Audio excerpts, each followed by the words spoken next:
हर हर महादेव सभी को।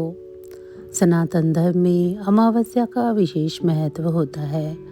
अमावस्या के दिन पवित्र नदी में स्नान करना चाहिए, साथ ही इस दिन दान भी करना चाहिए। अमावस्या के दिन भगवान शिव और माता पार्वती की उपासना की जाती है। इस दिन पीपल के वृक्ष की भी उपासना की जाती है। धार्मिक मान्यताओं के अनुसार पीपल के वृक्ष में देवी देवताओं का वास होता है, इसीलिए इस दिन पीपल के पेड़ में जल अर्पित करने से सभी मनोकामनाएं पूरी होती हैं।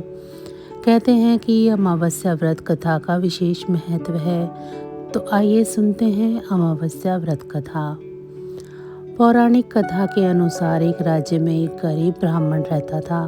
पैसों की कमी के कारण उसकी पुत्री का विवाह नहीं हो पा रहा था।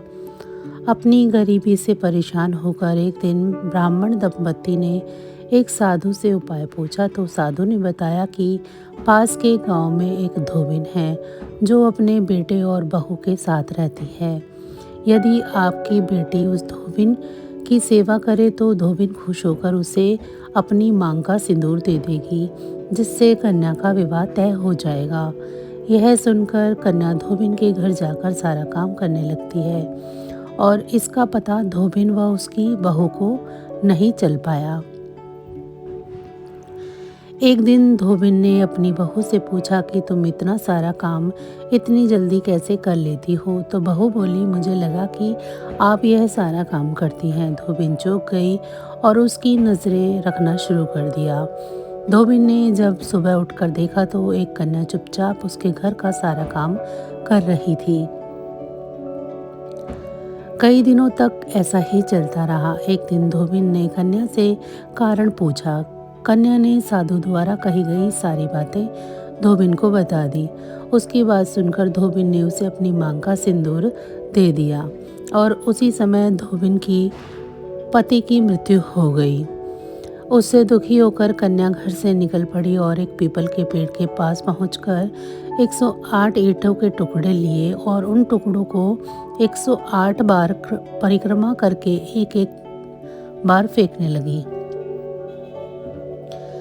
कन्या के ऐसा करने से धोबिन का पति जीवित हो गया। पीपल के पेड़ की परिक्रमा के कारण कन्या को शुभ फल की प्राप्ति हुई। अमावस्या के दिन पूजा करने के लिए सबसे पहले ब्रह्म मुहूर्त में उठकर सभी कामों से निवृत्त होकर स्नान कर लें। इस दिन गंगा स्नान ज़रूर करें। यदि आप नदी में स्नान नहीं कर सकते हैं तो घर में ही नहाने के पानी में थोड़ा सा गंगा जल डाल लें। इसके बाद सूर्य देव को अर्घ्य दें। इस दिन भगवान शिव और माता पार्वती की पूजा करने का विशेष प्रावधान है। अमावस्या के दिन अपनी योग्यता के अनुसार दान पुण्य अवश्य करें, इससे हर मनोकामना पूरी होगी। पितरों की शांति के लिए तर्पण श्राद्ध आदि भी कर सकते हैं। तो बस आज की जानकारी इतनी ही थी। फिर मिलेंगे हम आपको ऐसी ही किसी अन्य जानकारी के साथ अगली वीडियो में। तब तक अगर आपको मेरी ये जानकारी अच्छी लगी है तो वीडियो को लाइक करें। चैनल को अभी तक सब्सक्राइब नहीं किया है तो चैनल को सब्सक्राइब कर लें। भगवान भोलेनाथ की कृपा दृष्टि आप सभी पर सदैव बनी रहे। आप सभी का बहुत बहुत धन्यवाद। जय शिव शंभू।